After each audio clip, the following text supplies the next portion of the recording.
लखन सिया रामचंद्र शंकर हरि ओम।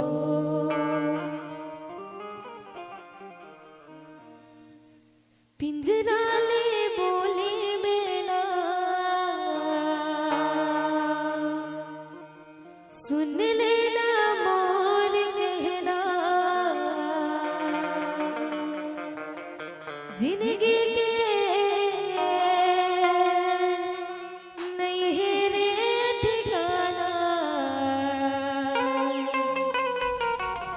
सही बताना कहाँ न आना कहाँ जाना।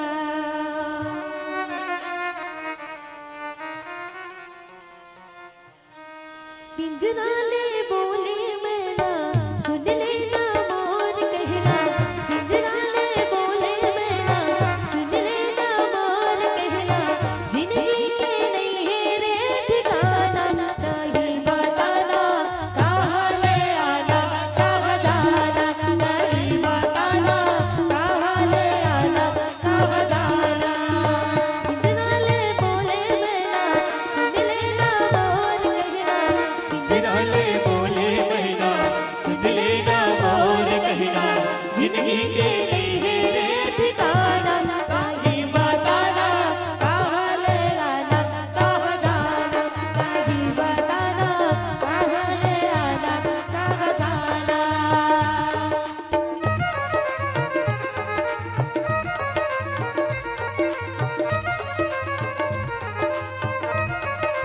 जय हो।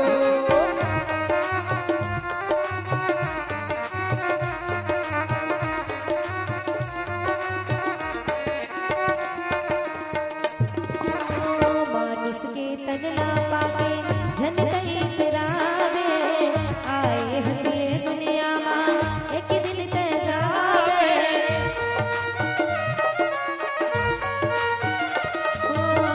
मानुष के तनला पाके जन कहीं तेरावे, आए हंसे दुनिया मां एक दिन ते जावे।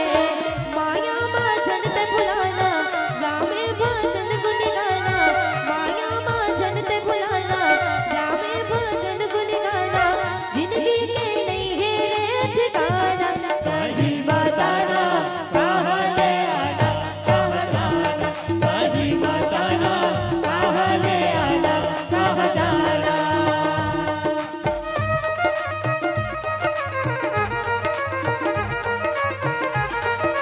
जय हो।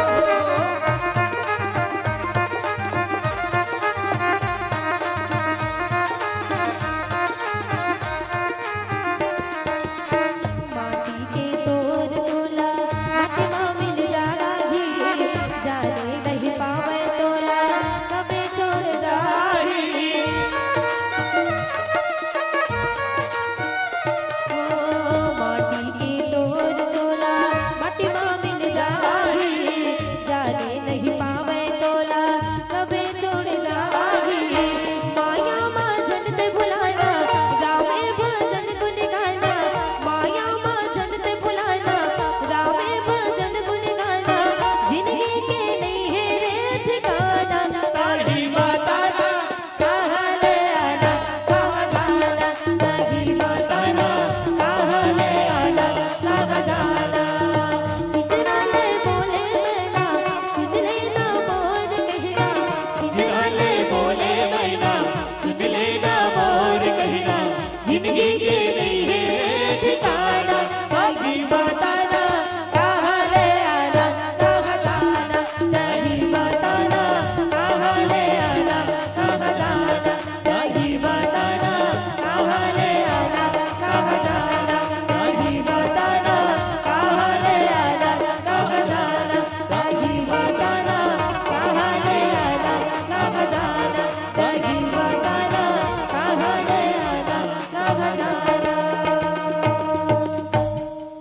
लखन सिया